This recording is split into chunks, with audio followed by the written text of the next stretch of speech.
Thank you, Mr. Chairman. And I just want to start out and make something very clear to all of our witnesses, to everybody watching, to my colleagues.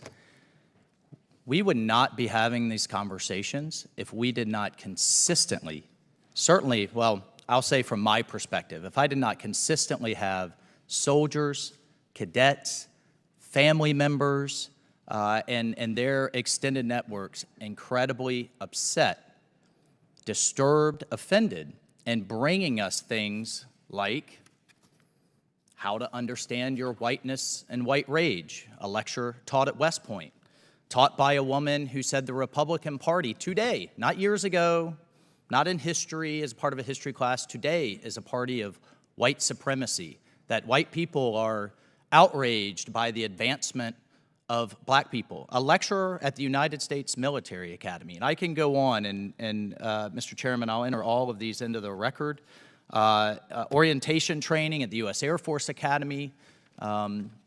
Recommending to brand new impressionable cadets, don't say mom and dad, say parent, don't say boyfriend and girlfriend, say partner, don't say colorblind.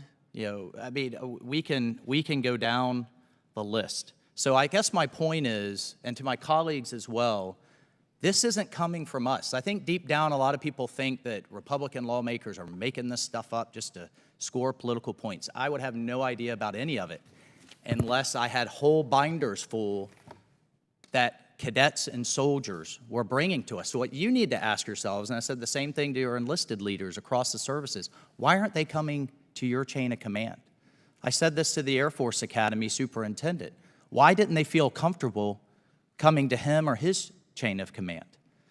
Why did we have a conservative Muslim cadet who was disturbed and offended, didn't feel comfortable, or a Caucasian cadet who thought they would be canceled?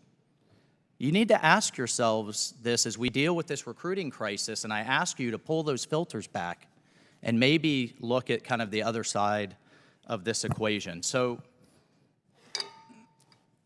we had the first African-American Secretary of Defense order a service-wide, entire department, 2.5 million members, stand down over extremism in the ranks. Yet, and we had a hearing in this committee on the same topic, yet a year later, the Pentagon's own study shows 100 service members out of 2.5 million. In case everybody wants to do the math, that's 0.0004% engaged in any form of extremism. And we hear a lot about, well, we need a military that reflects society. In fact, the military is overrepresented compared to society, with by 2020 figures, 20% African American compared to 13%, 18% Hispanic compared to 18%. So I'm trying to figure out what is the crisis that you're trying to address, Mr. Cisneros. We have less than 0.001% engaging in extremism. We have a representation, a strong representation, a proud representation of minorities within our ranks. Why this focus on DEI?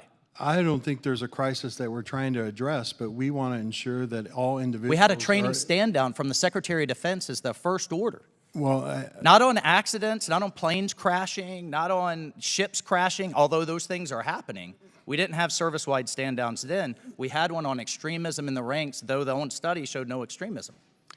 And we have an overrepresentation. We do have a military that reflects society. There are my cases, colleagues would assert. You just said yourself, sir, that there are cases of extremism. Now, you may say it's like not that many, but I think 100 We lose more people in accidents. 100 cases of extremism. Out of 2.5 million? 100 too many. I mean, we had an individual just this month that got sentenced for trying to, as a neo-Nazi who and that's horrific. I want to be clear and on the record. That should always be prosecuted. We should never stand for it any more than we should stand for those tweets. But I want to get, so the goal is the elimination then of any type of racism in the military? Because racism will always exist, so we have to look at priorities with limited dollars. Well, I think we are looking at priorities, and Secretary Austin's priorities are defend the nation. Can I just ask you very quickly, what's the difference in equality and equity? Equity is equal outcomes. How do you get equal outcomes in the United States military? How do we get equal outcomes is by ensuring that everybody is treated equally. Ensuring that there is a, that would be equal opportunity, Well, my friend. Equal outcomes is communism. well, we want, Gentleman's time has expired. Thank you, Mr. Chairman.